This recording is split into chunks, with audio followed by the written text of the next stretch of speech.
د نبی کریم صلی الله علیہ وسلم د سیرت پاک غټ غټ واقعات میں شروع کړیو. پنځمه هجره کې د نبی علیہ السلام د مدینه منوره د هجرت پنځم کال کې یو تاریخي لویه واقع پیښه شوې ده او مسلمان له الله لویه کامیابي ورکړې ده او یو لوی جهاد شوی دی، هغې ته غزوه خندق وایي. غزوه احزاب هم ورته وایي او غزوه خندق هم. په شوال د رکوټ اختر په میاشت کې په 15 هجره کې دا شوی دی. غزوه خندق ورته په دې وجه وایي چې نبی علیہ السلام او صحابه یو لوی خندق کنيسته د خپل دفاع لپاره. غزوه احزاب ورته ځکه وایي چې ټول کافران چې څومره یهودیان او مشرکان د مکی خلک او د گردونوا دی د مسلمانانو خلاف یو متحده محاذ جوړ کړو. ګڼې ډلې یو ځای شو په مدینه شریفه حمله وکړه.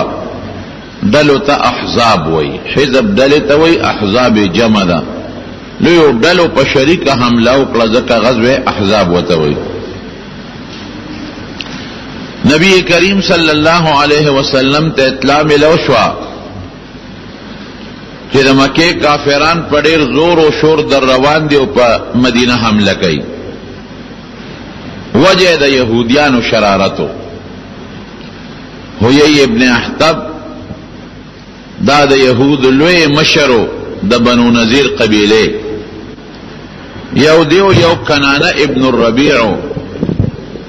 دا دواړه لاړل مکې مکرمه ته او د مکې کافرانه د حضور پاک خلاف بل وکړل. هغه خاصم پړه کې بغض او حسد د حیی ابن احتب او کنانه ابن الربیع وته چې تاسو راځئ، تاسو د بار حمله وکړئ او د دنه نه به در سره زه ملګری شم، مسلمانان به ختم کو. او بیا دا حیی ابن احتب وګرځېد د مکې نه بهر غطفانیان اوسېدل. دا اجرتی قاتلانو تاسو ته ما مخکې ویلو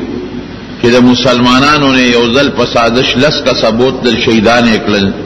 واقع مې ذکر کړی ده. بیا او یا کسان بوتلل په بیر معونه کې شهیدان کړل. اجرتی قاتلانو په پیسو به مړی کول، ډاکې به کولې، لارې به لوټ کولې او که د چا به هم سړو ته ضرورت و نو دی له به پیسې ورکړې، دا به ورسره اوچت شو. حیی ابن احتب لاړو د دې غطفانیانو چې کم سردارو هغه ته وی چې مونږ سره د مسلمان خلاف را پاسه او د خیبر دا د کجورو لوی وطن اوسم دی او هغه زمانه کې مو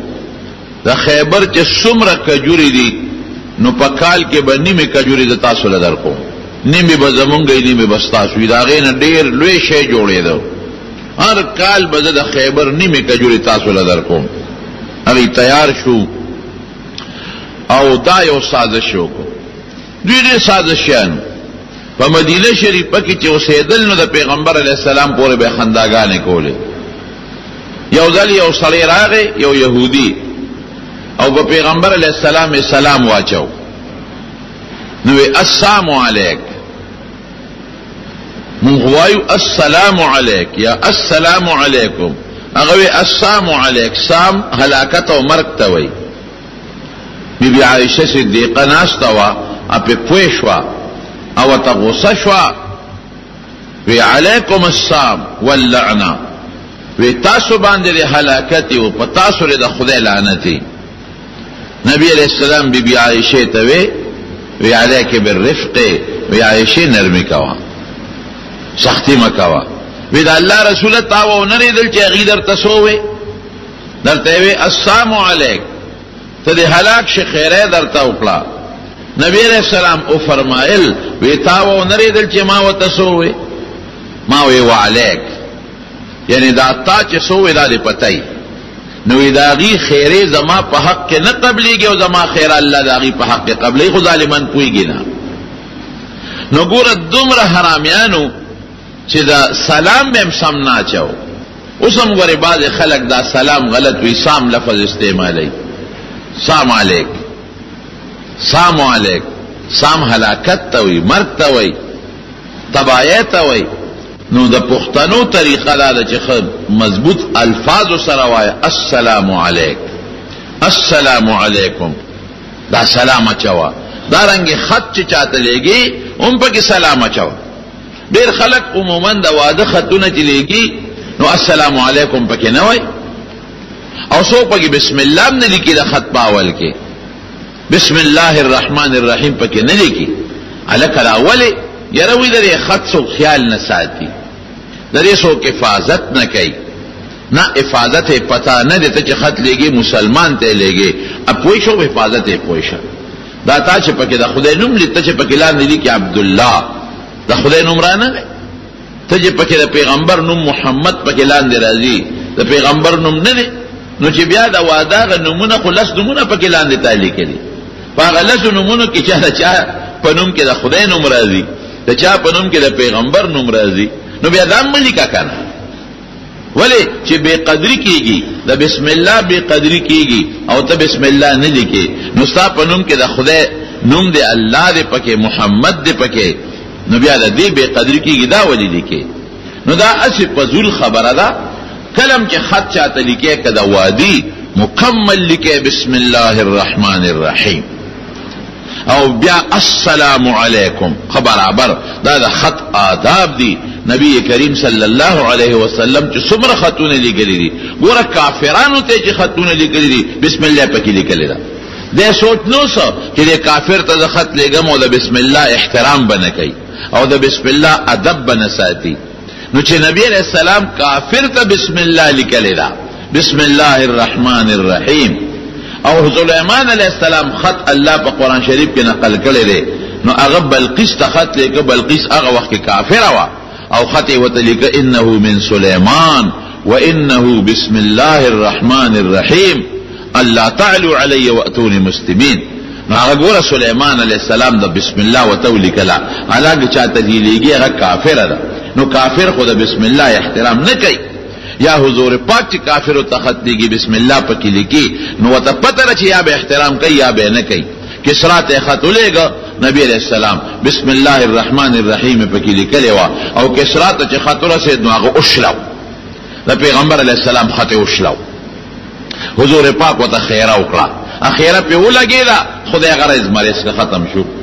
نو خط کې بدا نه وي چې هغه احترام کوي که نه کوي، دا هغه کار دی، کوي که نه کوي. مسلمان دی ته په خو ګمان کوو چې هغه مسلمان دی، او مسلمان به خامخا د خدای د نوم احترام کوي او د بسم الله د قرآن شریف د آیات به احترام کوي. نو خط کې خامخا بسم الله الرحمن الرحیم پورا لیکي، السلام علیکم پورا وایي. دا د پیغمبر علیہ السلام طریقه ده. نو دی به نبی علیہ السلام د برالل وی السلام علیک، دا به د دوی یو د پیغمبر علیہ السلام ته خیره کوله. یا بعض صحابه برالل غیب نبی علیہ السلام ته راعنا. قرآن شریف کې الله فرمایي مونږ لحاظ وکړه، لکه مونږ پښتو کې وایي مهرباني. مهرباني دا چې په تا مهربان یم یا ته په ما مهربان، دا یو لفظ د مهرباني. مهرباني دغه رنګ غیب راعنا، دا مونږ لحاظ وکړه. لحاظ دا چې مونږ ته سبق وخایا، مونږ ته قرآن وخایا، مونږ له شی راکا. نو دی یهودیانو بسوي دی چې برال النبی علیہ السلام لا، نو دی باغی کې لږ د ځانه زیاتې وکړو، وراعینا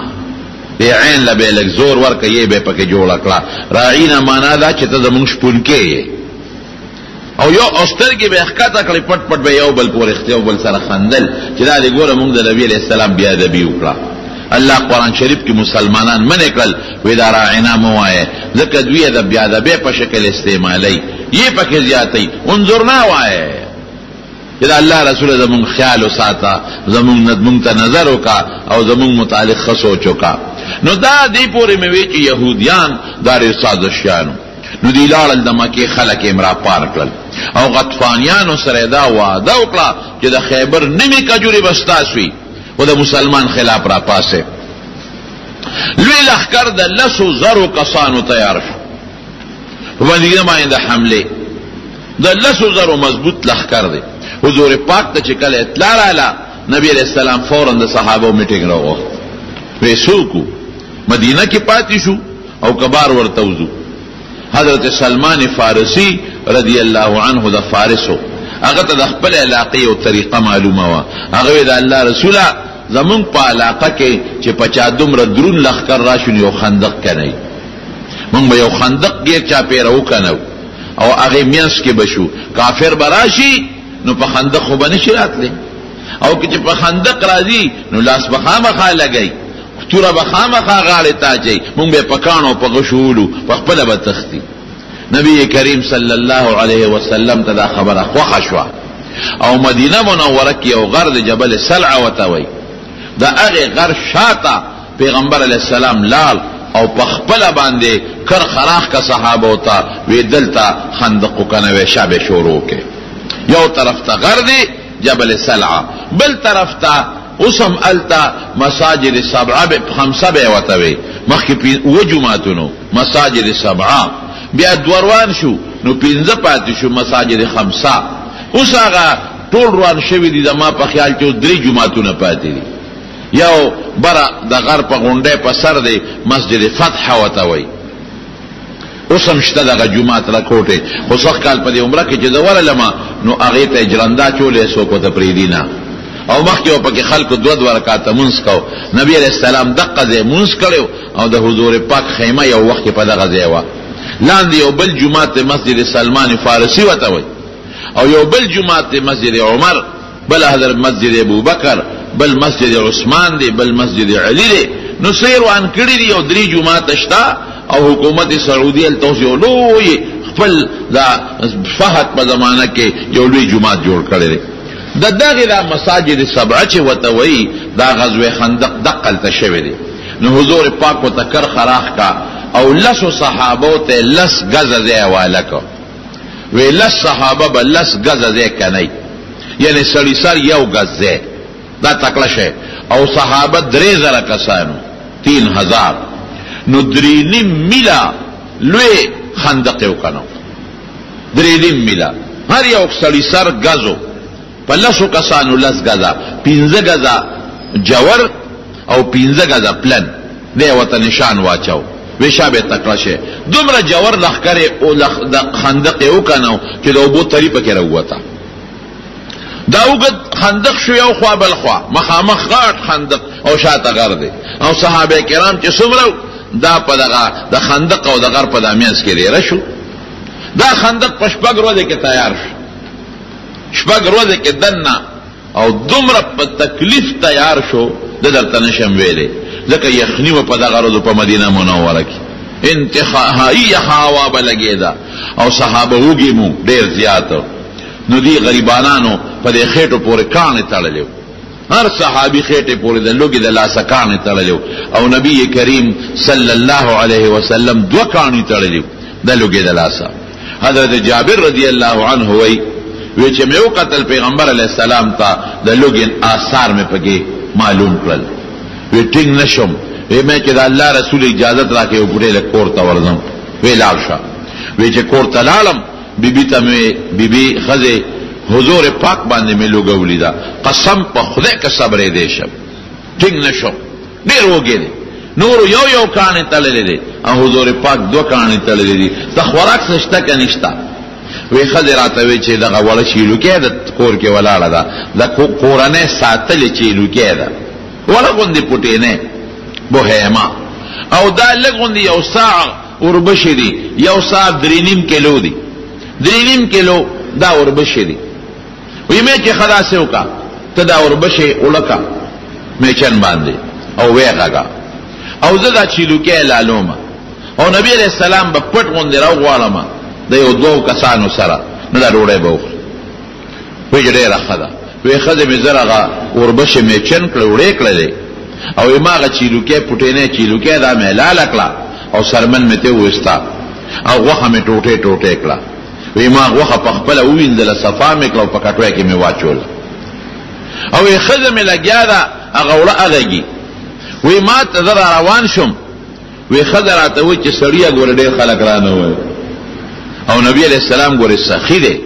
اسې نه ګڼ کسان راولي نو پویه کا ورته ووایه چې صاحب دومره وړه دي او دومره خوراک دی او ورته دا مو وایه چې یو ته راشه یو دوه درې کسه ځان سره بس راوله نه چې ډېره ښه ده وی چې رالم حضور پاک مبارک ته مې عرض وکړه چې د الله رسوله یو وړه غوندې کورنۍ چیلوکې د ما لاله کړه غوښه مې کټوۍ کې واچوله او ښځې مې 3.5 کیلو یو ساع بیا ورته هغه زمانه کې وي دا کیلوګان نو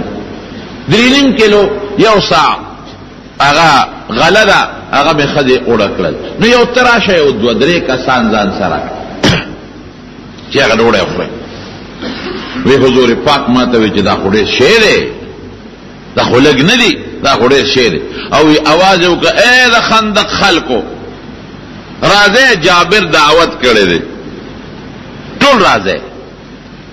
وی زه مخکې شومه او په منډه لاړم کور ته او داسې شومه چې ما وی چې زه خو شرمېږم حیا راځي زه خو شرمېږم حیا راځي ځکه چې څوک ډوډۍ راولې او ډوډۍ نه نو دا خو غټه بېعزتي ده دا به څه کېږي وی ښځې ته مې وی چې ښځې نبي علیه السلام خو ټول د خندق خلک راوستل 3,000 کسان دي خو یې ټول راوستل وی ښځه مې هوښیاره وه وی ما ته یې وی تا ورته ال ویلی دی چې څومره شی دی وی مې چې او ما ورته ووی چې وړه چیلوکې ده او دغه 3.5 کیلو یو ساعه د غله ده وی چې ال دی ورته ویلی دی نو پروا مه ساته دا اوس زمونږ میلمانه نه دي دا د نبي علیه السلام میلمانه دي هغه راغوښتي دي نو اوس کوله ډوډۍ پوره کوي او که نه پوره کوي زمونږ دغې سره زه زویمه وی چې کله یې زه رخصتولم وی حضور پاک راته فرمایل چې ښځې ته دې ووایه چې لا ډوډۍ نه پخوي زه درځم زما مخکې به پخوي او کټوۍ هم لا ده نغري نه مه کوزوې زه به درځم وی چې څنګه نبي علیه السلام راغی وی ما ته وی کټوۍ دې کم دی د مې صاحب دغه د پنغري پرته ده وی لاړې مبارکې پکې توکړه دي یاره زه وایم دا صحابه څونه خوش قسمت و هغه خوراکونه خېټو ته تللي دي چې په کومو کې د رسول الله مبارک لاړې شاملې دي څومره مبارک خلق دی بعضې خلق اوس هم صحابو پسې بدرد وایي دا سپېره خلق دی دا د پیغمبر دشمنان خلق دی زما دوستانو پسې چې څوک کنځل کوي دی ما سره بغضي زه خوښ یم زما دوستان مې هم خوښي نو چې د چا الله خوښي د خدای رسول به یې خوښي او چې د چا د خدای رسول سره مینئ د خدای د رسول دوستانو سره به یې مینئ چې هغه صحابه کرام قسم دی چې دوی څونه محنت کړی دا دین خو موږ ته د دې له مخه را رسېدلی دی کدی دا محنت نه وی کړی دا خواري نه وکړي دا کوششونه نه وی کړی تاسو تما تیر جمعه مخکې جمعه د احد قصه وکړه د بدر مې درته وکړه بیر معونه په داسې حالتونو کې چې د غریبانو ډوډۍ بنوه جامې به نه وي شلېدلې جامې به وي او د دې دین دپاره هغوی څومره مشقتونه جهادونه او څومره محنت وکړو موږ ته تیاران وړی را رسېدلې ده نو صحابو پسې نبی علیه السلام فرمایي یو ځل وفرمایي وی اے خلقا ولی زما مرگرو پسی خبری اونکے پام کوئے ولی زما مرگرو پسی خبری اونکے زما مرگری دا غینا دا غشو ٹاکے ما جوڑاوے لکا پا غشو جی تاسو هدفون اولے پام کوئے زما مرگرو پسی خبری اونکے او بیا فرمائی اللہ اللہ فی اصحابی اوہو سخت جملہ اللہ اللہ دا خدینا ویریگے دا خدینا ویریگے زما دا صحابو پا حق کی بدرد موان او بیا سوئی دا غشو ٹاکے لا تتحدو دا غشو هدفونو ٹاکے تے من جوڑاوے او بیا وی فلو ان احدکم انفق مثل احد ذهبا ما بلغ مد احدهم وی کتاسو کی او کس دا احد دا غر عمر سر در خیرات کی دا احد غر 3.5 سلور ملکی غٹ غر دی دا احد دا غر عمر سر در سو خیرات کی دا صحابی دا چٹاکے خیرات تم نرسی دا زمان مرگرو تولی کنزلی کوئے او بل حدیث کې راځي وې زما مرګرو سره چې چا مینه وکړه وې زما د وجه سره مینه وکړه او زما مرګرو سره چې چا بغض وکړو دې زبدي شمزکه وسره بغض کوي نو سپیره سړی دی هغه څوک چې د پیغمبر په صحابه پسې لګیا دي او د حضور پاک مرګرو پسې بدرد وایي جناب نو ګوره د حضور پاک لاړې خوړلې دي، لاړې مبارکې په هغه کټوې کې تو کړلې او په هغه وړو کې لاړې مبارکې تو کړلې. او بیا هغه جابر ته وایي ښځې ته ووایه ځان له بله ملګرې راوغواړه چې ډوډۍ ورسره پخې کړي. و 3.5 کیلو خو یوه ښځه هم پخولی شي. وی نه ښځې ته ووایه وایي بس بله ښځه وله راله راوغوښتله او شروع یې وکړله. وی حضور پاک با ډوډۍ راغشتې او یو غټ لوښی مونږ کړه او په هغې کې به په خپله چوري کولې او کټوې ته به کاسه دننه کوله او په هغې کې به غوښه هم راغشته او ښوروا به هم راغشته او هغه به په هغه ډوډۍ د پاسه اچوله. او پخوا عربو کره به غټ غټ لوښي و 10 او 20 او 30 کسان به پکې ناستېدل. لکه زمونږ په دې وطن کې دا وریجو سره چې هغه غټه وریجو دیګ پکې راغی، هغه غټ د اوسپنې شی وي، داسې غټ غټ پینې به وي او لوی لوی کاسې به وي. بس وی صحابه راتلل او مړېدل به او پاسېدل به او بیا به نور راتلل مړېدل به او پاسېدل به او حضور پاک به هغه ډوډۍ ورته په خپله چوره کوله او دا کټوۍ نه به په خپله په کاسه باندې غوښه او دغه ښوروا غشتله او د هغې د پاسه به یې چوله. وایي چې څومره د خندق خلک و ټول ماړه شو. دا معجزه وه د حضور پاک، ټول ماړه شو. او قسم د حضرت جابر وی بخاری جلد ثانی کې راځي کتاب المغازی کې وی حضرت جابر وی ټول ماړه شو. وی زمونږ تنور اقصې ډوډۍ راغورځولې ډوډۍ پکې پخې دی او وی کټوۍ هم هغسې جوشېدله چې څه پکې هم هغسې پخېدله. دا یو معجزه ښکاره شوه. وی دویمه یو معجزه بله ښکاره شوه. خندق چې کله کنستېده وی نبی علیه السلام په خپله را سره لګیا دی کار کوي. خلق وی که نه وی اسلام کې د مزدور تا پخنه اسلام کې چې کم د مزدور قدر دی. نبی علیہ السلام په خپل لګیا دی مزدوری کوي. د دنیا یو بادشاہ بننو خو چې مزدور سره بیلچه راوالي. نن د دنیا دا چې کم خلق لګیا دی دا لیبر ډے مناوي او د مزدور ورځې مناوي پاک قروز بلګه بیلچه راوالي او یا پکې هغه دغه د کار ورځ نو یو بوټي بچتا نوکران بوتا بوټي مراوالیو زمکه به مولو کني بیرچه ولا بوټي غوندې ورکی او بوټي خوره به ورواچي. نبی کریم صلی الله علیه وسلم په خپل لګیا دي مزدورانو سره خدمت کوي. او ملې تړلې ده. یو صحابي وی قسم په خدای کې د حضور پاک خېټه مبارکه مې ولیدله وی دوړې په پاسه پرته وي، غبار ګرځو غبار په پاسه پروت دی او یو ځای کې یو چټان راغی یو سخت تلز مکوا وی مونږ په وسه کولې خو نه مېده کېدله. وی نبی علیہ السلام ته مو الوي چې د الله رسول داسې یو تر لراله یو کلکه چټان دی مضبوط او نه ماتېږي سو سره وکړو. وی د درله وی لږ سات پس حضور پاک مبارک راغی. وی چراغې نو ګینتري یو چته کړه او راوی بروله او بسم الله وسره بسم الله الرحمن الرحیم وی غزارې ورکو. وی چې غزارې ورکو نو 3 مېسا داسې لکه د شګو په شانته وبېده او یو رڼاتي اوچته شوه. نو چې دوباره بسم الله وی او غزارې ورکو نو بیا 3 مېسا لکه د شګو په شانته وبېدله او چې 3 باره بیا هغه کوداله اوچته کړله اګینتري او بیا بسم الله وی راوی بروله نو مکمل هغه چې کم کاڼې هغه لکه د شګو ریزه ریزه شو او 3 واړو غزارو سره رڼا اوچته شوه. وی فرمایل چې دا لومبه رڼا تاسو ولیدله دې باندې خدای پاک ماته د شام محلات ښودل او ماته الله دا او فرمایل چې ستا د امت به خدای پاک دې شام ته رسوي.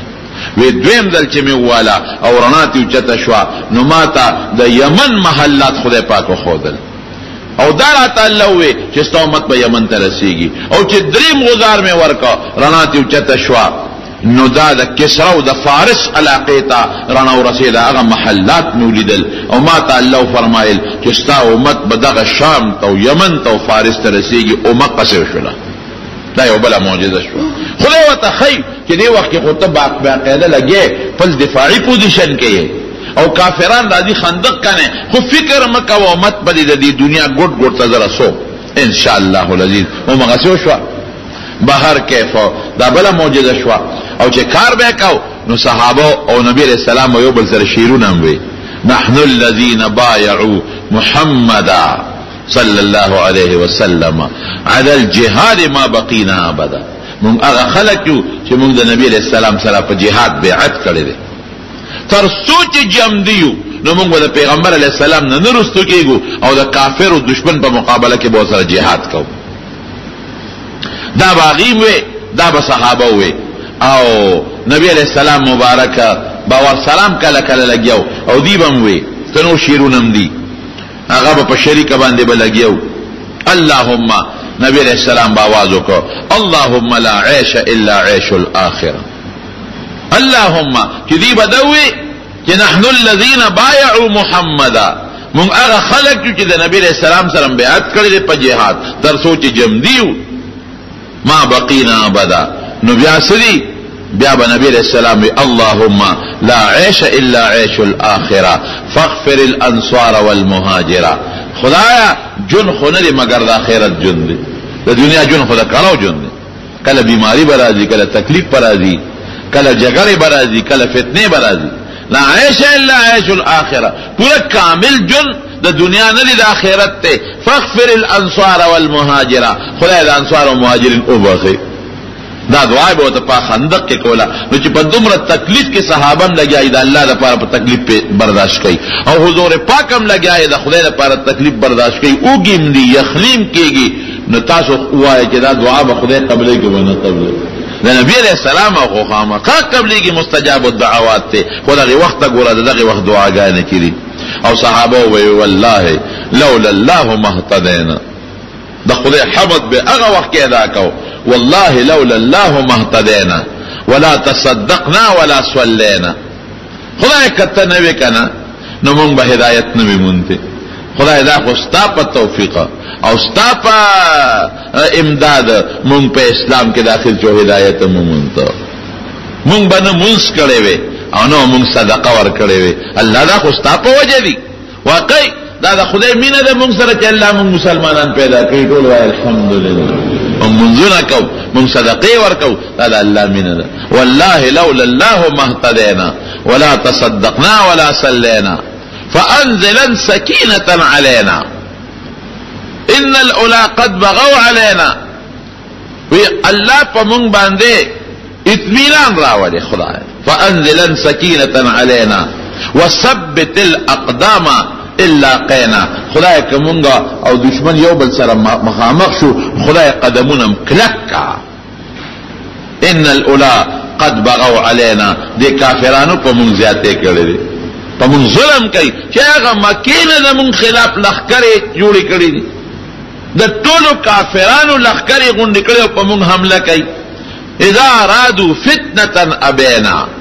او دوی د مونږ نه سغواړي مونږ واپس کفر ته راوغواړي چې واپس د مور پلان د نیکونو عبادت په شانت دین اختیار کړي ابینا مونږ د انکار کوو کله ازلې وچوي کنه خو مونږ واپس اغازور دین ته نه نو دین هم د اسلام قبول کړي نو چې دا ابینا به وي نو پیغمبر علیہ السلام هم ور سره आवाज پکې اوچت کا او په شریک به وي ابینا ابینا ابینا چې مونږ د دې د کفر او شرک نه انکار کوو ان الاولى قد بغوا علينا اذا ارادوا فتنه ابينا فدې به आवाज اوچت دین علماء دا معلومي چې دا جهاد په میدان کې یا اسه شعرونه ویل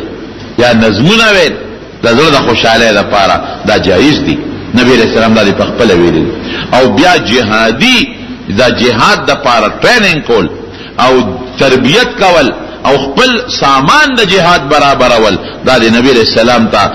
د کوډاله پکې استعمال شو خندق یو کناو په طائف باندې چې نبی کریم صلی الله علیه وسلم کله حمله کولا نو د طائف مضبوطه قلاګانې وي نو هغه لپاره منجنیق استعمال کړو مچوغنا دا اوس چې په خوا به زمون په وطن کې خلکو سره مچوغنه وي کانی به پیوشتل هغه به دا باندې چخ په شانته مچوغنه جوړه کړې وي بلې باندې چخ په دا سلور طرف ته ټالونی په خوا دي خلکو په ځانګل اوس ولې ته په خوا داسې وو نو دغه سلور ټالبو نو هغه کې به کانی خو دی غټ غټ تیږي به خو دی ابه تاو چوچت په شو کلا نو یو پړې به پرې خو دو نو کانی بلال او په یو ځای کې به پرې وته نو اوس د کدي زمانہ کې توپ استعمالول شي یا ټانک استعمالول شي او یا میزایل استعمالول شي دارنګه زموږ علماء کرام یو سیز ذکر دشمن په مقابله کې با هغه کې احتیاط کې هغه ته هوا استعمالول، ریح باد استعمالول.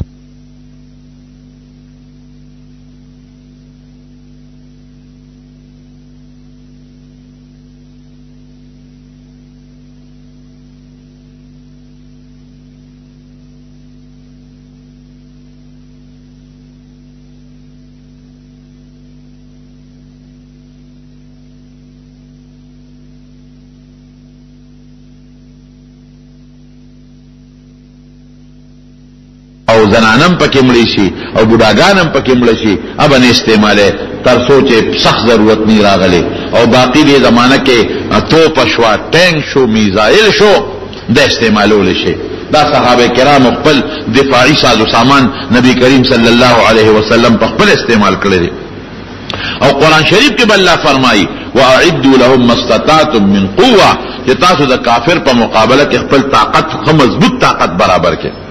نمارو نن د مسلمان څونه تعداد دی؟ مسلمان نن د کافر نه زیات دی.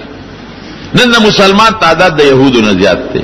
نن د مسلمان تعداد د عیسایانو نه زیات دی. نن د ټولې دنیا د مسلمان تعداد د هندو نه زیات دی، بت متواله نه زیات دی، چیلیانو نه زیات دی، روسیانو نه زیات دی. او مسلمانان ارض دغه خوري کنه خوري. ګور افغانستان کې وګوره، ګور په عراق کې وګوره، فلسطین کې وګوره، په کشمیر کې وګوره، په بوسنیا کې وګوره، په چیچنیا کې وګوره، ساخوا کې دغه لیبیا کې وګوره، شام کې وګوره، مصر کې وګوره. زه په مسلمان نن په مخته دی. دا ولې؟ ځکه مسلمان لا چې د کافر په مقابله کې کم جهادي قوت پکار دی او کم ساز و سامان پکار دی انشتا. نن کا د دشمن لګیا دی د مسلمان خلاف، نن بدمعشي شروع کړی دا. ولې؟ هغه سره جنگي ساز و سامان شته او تاسو سره نشته. ایمان تا سره دی، خو جنگی ساز و سامان کم چې قرآن سور لسو کاله مخکې ویلی دي چې دا تاسو خپل جنگی ساز و سامان برابر کې. نو زمونږ چې کم مالدار مسلمانان دي او مالدار ملکونه دي په عیاشو کې پراته دي، صرف په تعیش کې پراته دي. دا د سوچ نشتا چې زما یو دشمن شتا، یو کافر زما شتا، او په مختلفو طریقو راځي او په ما باندې حمله کوي. او زما مسلمان په مختلفو طریقو بربادي، ماشومان مړ کړل، زنانه کونډې کړلې، د وینو سیلابونه توی کړل. په دې سوچ دي چې کله مسلمان مون ختم کو، او مسلمان له چې کوم قوت او کوم طاقت پکار دی ته مسلمان توجه نشته. دا مثال شو کنه. خندق نبی علیہ السلام قانون دے، مچوغل و منجنیقونا دا طائف دا پار استعمال شوی دی. او قرآن حکیم کے اللہ ہوئی کہ دا دشمن پا مقابلہ کے تاسو خپل مضبوط طاقت او خپل اسباب او جنگی ساز و سامان اگا برابر کے. بہر کیفو دا خندق پا تیار شو او برابر شو. دیکھئے یو واقع بلم دا سے ولغن دے پیخا شوا. یو صحابی دے دا نبی علیہ السلام نے اجازت وقت وی صحبہ مال لگی اجازت راگا کورتا دو. دا قانون دی چی پا جہاد کے بے دا امیر دا اجازت نبا کار نکے، دا امیر تابیداری بکے، دا غن با اجازت غوارے. نبی علیہ السلام متوی لرش چی لارو دا صحابی کورتا نو دا سر خود نیزاوا صحابو خو بخام خواه وصلدان سر گردولا چی دی سن کورتا ورا گوز بی بی دا دروازے بار والا دا. نو عرب خو غیرتی خلقو دی پیشکی شو چا زما دا خزه دروازې نه بارسین چاته ولاړه. نو نه دې نه غکړه خزه ته وې ته بارسین ولاړه. خزه وته ما پرې راشه کورتا کور کې لوی غم پېخ دې ذکر تختې دې امبار تا وې څه چل دې وې ته قران نه وځه چې سین کورتا ورغه یو لوی خامار په کور کې پروت دی لوی اجدهاله وې دې مار د وجه نه در تختې دې دروازې ته بد سره خو لوی نه زوا اغه نيزي اغه سوکي راواغشتا او د مار په دې سره کې خو او چې زوري سنگ ورکا دې مارلا نو مار یو چغواله. دا خزه وی په دې پوی نشم چې مار مخ کې مړ شو کله ما خاون مخ کې مړ شو، مارم مړ شو خاون می پرې ود مړ شو. د خدایا دا شو نبی کریم صلی الله علیه وسلم ته الوی بیا چې الله رسول دغه چلے او مار له پنيزه په سر کې قود مارم مړ شو او زما خاوندم مړ شو. په دې پوی نشم چې کوم یو مخ کې مړ شو دواړه یو ځای مړ شو. نبی علیہ السلام او فرمایل وَإِنَّ لِبُيُوتِكُمْ عَوَامِرَ وستاسو په کورونو کې پیریان اوسېږي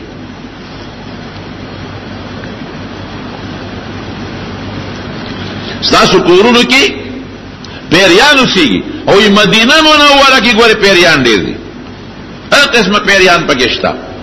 مسلمانان هم پکې شته د نبی علیہ السلام نه دین زده کوي، او کافران هم پکې شته لکه څنګه چې مدینه منوره کې منافقین دي او يهوديان دي، دارنګه په کافر او په پیریانو کې شته، مسلمانان پکې شته، انګریزان پکې شته، يهوديان پکې شته، مشرکان پکې شته، هندوان پکې دي، قسم قسم. نو چې تاسو کلم کور ته دننه کېږئ او مارم پکې ولیدو تحریج په وکړه. تحریج سمانا داسې وتوا يحرج عليكن ان تخرج من بيتي، تاسو زموږ کور وځي دا وتوایا. یا د نوح علیہ السلام او د سليمان علیہ السلام عهد ورته پیش کړي، اسالکن بعهد نوح وسليمان ان تخرجن من بيتي. یا پښتو کې داسې وتوایا چې د نوح علیہ السلام او د سليمان علیہ السلام عهد درته مخکې کوم زموږ کور وځي، دا ورته خامخا وایي. لکه نوح علیہ السلام چې کله کشته ته خطا ځان سره مارانم خېجولو، د هر جنس د حیواناتو له یو ځان سره خېجولو، نو دا غینه وعده غشته د مولات ته ضرر نه رسوي. او سليمان علیہ السلام خو په ارچ حکومتو ناغم نه دی پیریانو نه وعده غشته چې تاسو مسلمان ته ضرر نه رسوي. نو دا وتوریات کې وتوایه چې په عهد د نوح علیہ السلام او د سليمان علیہ السلام د تانه دا سوال کوم چې دا ما دا کور وځه. نو که پیری هو غیب بشي او که پیری غیب نشو نو پته به ولګي چې دا پیری نه دی بیا ملکا کور کې مار ولید نو سمدستی په आवाज مکه او دا आवाज ول الاول ورکا په خبره خو رسیدای کنه. که غیب شو خو خپخه، که غیب نشو که پیری هو غیب بشي او که پیری نو او غیب نشو نو بیا به ماری بیا مړ. بهر کیفو دا خندق صحابه کرامو پشپګ ورځې کې پورا کا سره د نبی کریم صلی الله علیه وسلم. خو چې خندق سنگ پورا شو نو د لسو زر لخر را ورسید، 10,000 کافرانو لګ نه دي ډېر زیات دي، خدای ځان سره روستي دي توري او نیزه او خان او په ډېر لوی جوش کې رالل، په داسې جوش کې رالل چې د مدینه منافقان په یاره کې پریوتل. قرآن شریف کې الله فرمایي اذ جاءوکم من فوقکم ومن اسفل منکم، د مدینه نه په هر طرف حمله وکړه. دی خو سازشو چې په مختلفو طرفونو په څلورو طرفونو به مونږ په مدینه حمله کوو. ازداد ذکر شو فوق او اسفل استیعاب ته مراد هر طرف نه حمله وکړه، بر لاندې هر طرف نه حمله وکړه. او دې مطلب چې مسلمانان به ختم کو پیدوی نه بسنن. اذ زاغت الابصار، د منافقین سترګې کېری بیرې شو چې دا خو پکې ممروسو. ولا بلغت القلوب الحناجر، او دا زړونه مړې ته ورسېدل. الکه وړه مې خلیل راغی، الله خلیل نه راځي، لیکن دا غدا تنگش او د تکلیف په وخت کې خلک دا محاوره استعمالوي. ولونا خلیل راغله وتظنون بالله الظنون، او په خدای بدګمانه شروع کړي. دا منافقانو بدګمانه شروع کړي چې خدای پاک خو چې د بدل پیغمبر امداد کوم، امداد کوي وسره نه کو. هنالك ابتلي المؤمنون وزلزلوا زلزالا شديدا. قرآن شریف کې الله فرمایي په مسلمانانو ازمایش راغی. دا یو ازمایش دی. اوس ور ازمایش سي کله په مسلمان سخت راځي، کله نرم راځي، کله بیماری راځي، کله روغ صحت راځي، کله مړ راځي، کله ماشوم پیدا کیږي. دا ټول ازمایشونه دي چې په خوشاله کې د خدای حمد ادا کوي او کنه ادا کوي، او که تکلیف او غم دل راغی نو ته پاغه کې خدای یاد او کنه یاد. غم او تکلیف کې هم خدای نه لري، او په خوشاله کې هم خدای یاد. او چې کوم مسلمانانو کامل اغي وی هذا ما وعدنا الله، دا وی هغه چې موږ سره خدای او رسول وعده کړو. وصدق الله ورسوله، او خدای او رسول اشتیا ویلي اغي باندې لو غبرهټ نو. وما زادهم الا ایمان و تسلیما، دا غي ایمان نورم مضبوط شو. دا پیغمبر علیہ السلام تابعداري دا غي نورم کلک شو. رال الکافران دا خود خوا کې خیمه خخې کړ، او په دې سوچ چې په مدینه د هر طرف نه حمله ده او نن موږ مسلمان ختمو. او چې رال الخندق ولید حق بک حیران شو، او خو دا سدي مسلمانان خو په مدینه کې نشتا،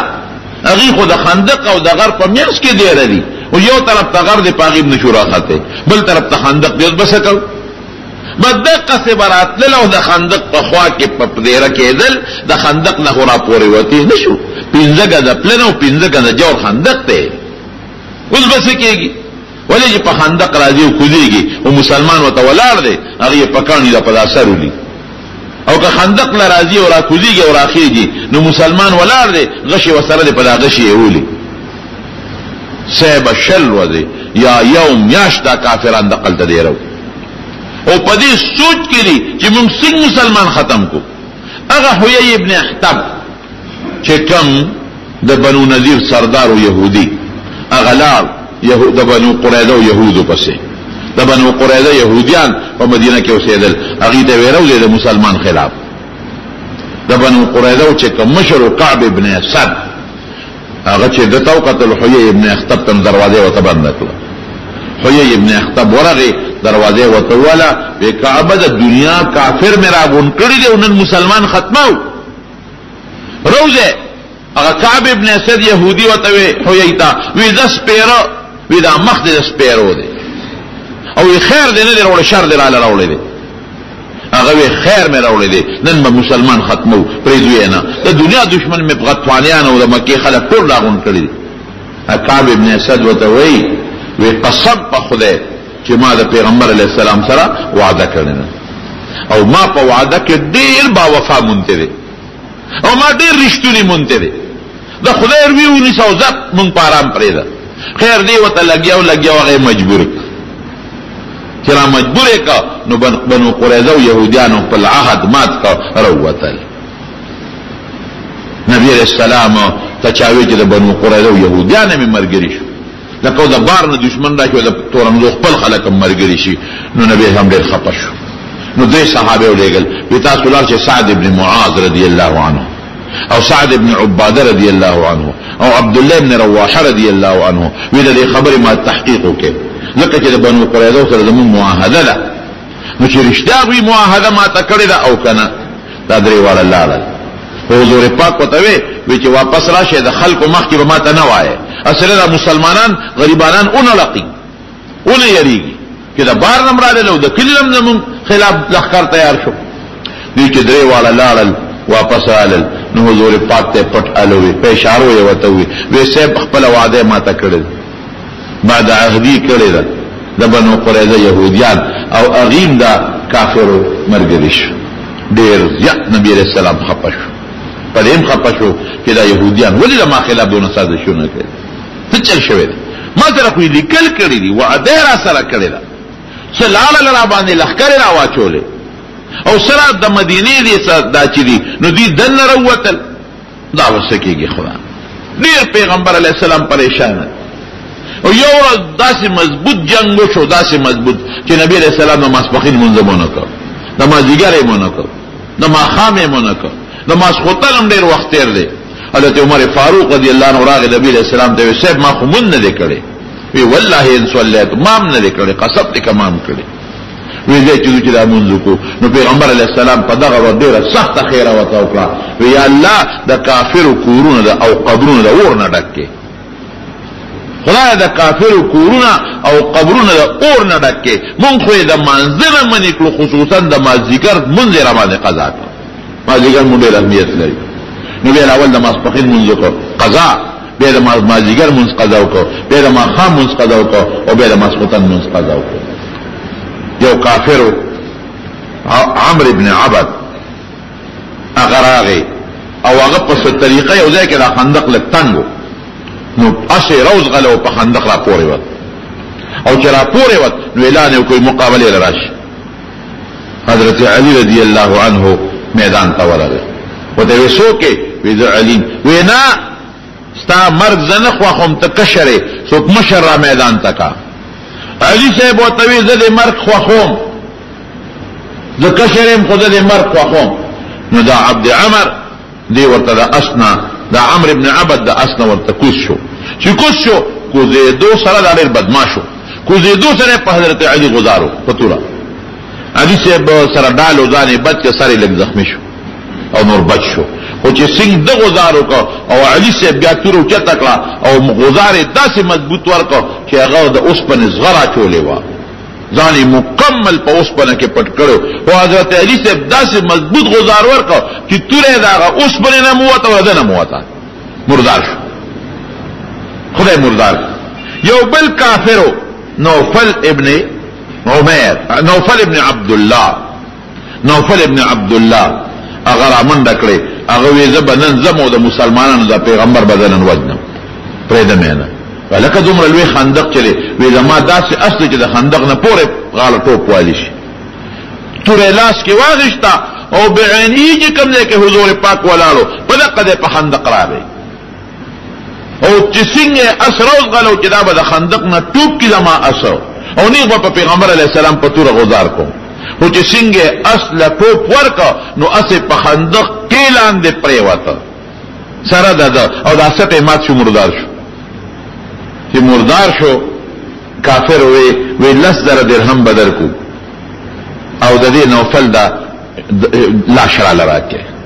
10,000 درهم درکو دا لاش راکه نبی رسول الله وی د مردار نه د لاش علم او نه مې دا مردار او نه پیسې لم او نه مې دا مردار پکار دا صحابه ته با اخو وته ورغورځي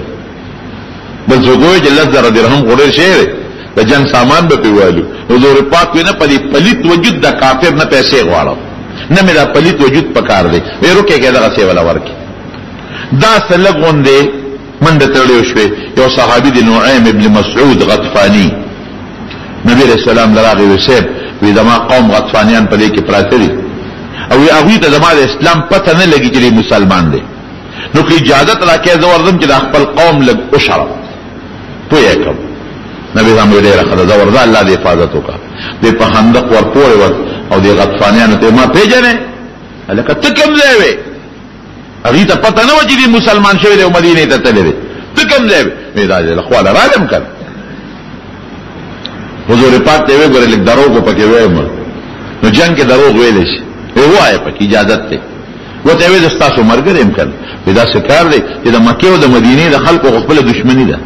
نو مکه خلک پیښو نبی رسول الله پیښه نو زموږ څه کار دی غطفانیان چې مونږ دلته کرالو او صرف دی حوی خطا کو د کجورو په باندې راوستو تاسو څه خیال دی په دې خندق تاسو ورتلی شي غطفانیان وته ویل نه شو ورته وی اسدان وجنو زه چې زو بس هغه اعلان وکړ وی دې چې زو غطفانیان تر روان شو دې کې خدای پاک طوفان راوست داس طوفان الله راوست قرآن شریف کې الله فرمایي انزل جنودا لم تروها داس لخر او باد خدای راوست طوفان چې د کافرو خیمه او چته کړي او دوی چې په نغرو کوم لوخي خودي د پخلي هغه لوخي ته اخوا کړل او دا سارو بچی چت کړل دون طوفان او چې څوک پزمکه ناس ته بچو کو څوک بولاړو هغه دی چت کړ او خیمه او دا لوی طوفان دی او زلزل د سترګو کې شګه پریوته پخلو کې پریوته بس نر باغو چې خپل اوخ تخطو تختیده بس نرغو چې خپل ساروی لیدو تختیده ټول او تختیدل لاړل دا شل وځي یا یوم یاش دوی د مسلمانانو خلاف د مدینه کې چپیره دیرو رب العالمین د مسلمانانو امداد وکړ الله عباد مې راوسته او لخر د فرشتو مې راوستلې او کافر مې د نوز غلو وللو تختیدل نبی علیہ السلام یو اعلان وکړ وی آل نغزوهم ولا یغزوننا صحابه ته مبارک نشه د دې نه پس به کافر زمون مقابله له مدینه ته ناراضي باس د خیر راتللو دې نه پس به مونږ غزو باس د خیر راتللو نو دا لیا معرکه دا پیخ شوا دیتا غزوه خندق وی او غزوه احزاب وتا وی زنانه هم پکی اولیه پورا کرده حضور پاک زنانه پا مدینه کی او قلا کی بند کلی او حضرت حسان ابن ثابت رضی اللہ عنہ کہ کم مشهور شاعر ده حضور پاکو اغتا ویتلی زنانه سرکینا دی سپیلگیری پورا یو یهودی والا دا بنو قریظه یهودیانو خصازه چوکو کن وعد خلافیه وکړه یو یهودی ورغه معلومات کوي چې د خزو سره څوک فوجان شته که نشته مسلمانان څوک حفاظت کوونکي شته که نشته حضرت صفیه رضی الله تعالی عنها یهودی صحیح کو حضرت حسان ابن ثابت ته وی صفیه د حضور پاک ترور و د پلار خوري و حضرت حسان ته ورشا او پر یهودی غزار وکا په سپه وکما ما سره سړي د خیمه د لرګي والا او پر اثر و حضرت حسان وی زس پینګری مد غزار کولې شم زه غنشم کولې نه خان بس ورغله حضرت صفیه او لرګي او چت کا و يهودي په اثر و چې وی و مردار حضرت حسان ابن ثابت توی ز خزینا ګوته نشم وروړي او ته دی اوس 1900 د خیمینا د قلانه بار ورو غرزوا د قلا په دیوال دا يهودي راوړېدل نو دا يهوديان به او یریږي وای به چې مسلمانانو سره سړیشتا په مونږ باندې راځي حضرت حسان وی د ګډم درې غردول شم زما لاس کې کم دي طاقت دي څنګه ونیسم نو بیا حضرت صفیه رضی الله عنها ورلا او په جامو کې صادرون کې ونیو او د قلانه پورې غړې ورو غردو هغه کې دا حکمت او يهوديان په انتظارو چې مسلمانانو سره سړیشتا کنيستا او چې له وګردو يهوديان ویل کې سړی وسره دی هغه زمونږ دغه ملک جاسوس رااله ملک او دون تپله سړی دی وتر چې بارې راته راوغردو خدای حفاظت کوي نبی علیہ السلام یو आवाज وکړ وی سوق بلال شي او مالبا د کافر خبر راوړي حضرت زبیر رضی الله عنه پاسه وی زبلال شو ګوره د خندق نه وراوړېدل آسان کار نو ګران کارو نبی علیہ السلام بیا आवाज وکړ وی سوق بلال شي چې مال د کافر خبر راوړي خندق نه ورپورې وي بیا زبیر پاسه د حضور پاک د ترور زیر بیا کې ناسته بیا आवाज کوي څوک بلال شي چې ما د کافرو خبر وروړي زبیر بیا پاسه نبی علیہ السلام ویل کل نبی حواری وحواری الزبیر وی هر پیغمبر یو خاص امدادګری مرګری وی او زما امدادګری مرګری حضرت زبیر او دنه پیغمبر علیہ السلام یو انعام ولا ورت ناشنا انعام هغه انعام څه وی فدا کابی و امی و ای زبیرہ زما مور و پلار تانا قربان نو دی لار دا خندق نورور او ازدان اللہ با دی حفاظت کئی دا خندق نورور ایدو او دا کافرانو پا منس کی چکرو لگاو او بیا راغی او نبی علیہ السلام تے طول حالوی لو موقع کے بیو فرمائل وی سوچتا چی پا خندق ورپورو دی او زمال خبر روڑی حضرت حذیفہ ابن الیمان رضی اللہ عنہ پاسل وی سیب دا کار بزو کن بڑا آسان کار ہو نہ دے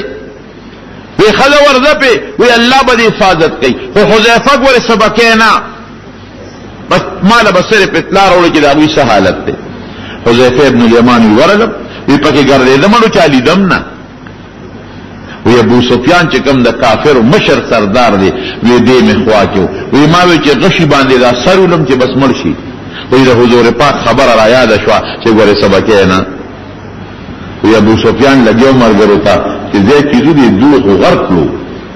سترگم دا خورو ڈکشوی خلم دا خورو ڈکشوا او اورونا اگا چی کم اورونا بلکلو دا خوراک دا پارا اگا اورونا زول یولل او خیمه پی سوزولی او قوم را نو تختید غطفانیان او تختیدل بس زی چیزو خیمه گونڈوی دی راغی حضور پاک دی علوی دی سیب سلی دی پتیق تاوی قوم پا من دوی وی ابو سفیان خو می دا غشی لاندی شو میں چی ملکو میں وی تاسو وی چی سبا زیادی کار نکینوی پریم خود وی خلی اکلد اللہ دا مسلمانانو مضبوط مددو کو پدے جنگ کے او گٹا خدای پاک مسلمان لورکلا مضبوط گٹا رب العالمین مسلمان لورکلا او طول کافر خدای پاک دا زول او دا بات پا ذریعہ باندے واپس او تختول مکیتا آغا خندق دیر مدعو بیا رو بن شو اس خندق نشتا تاغیب ما یوزے کے تاریخی بنیاد باندے ہوں یو سلینا میں تپوسمو کر باقی یو دل تلیو ما یو بڑا بابا تسبیح او دا لغی خرسول پا گاڑی باندے میں بابات دا کم دے ویدر دی مدینی ما آغا خندق زیادتا معلوم نہیں چی آغا کم دے کے نو مقامخ یو سپایی ولالو پسلک د پاسا وی هغه شورتي والا هغه سپایی د شورتا وای وی هغه شورتي والا یې او وی دا خندق نه خدا سلک په پاسا جوړ دی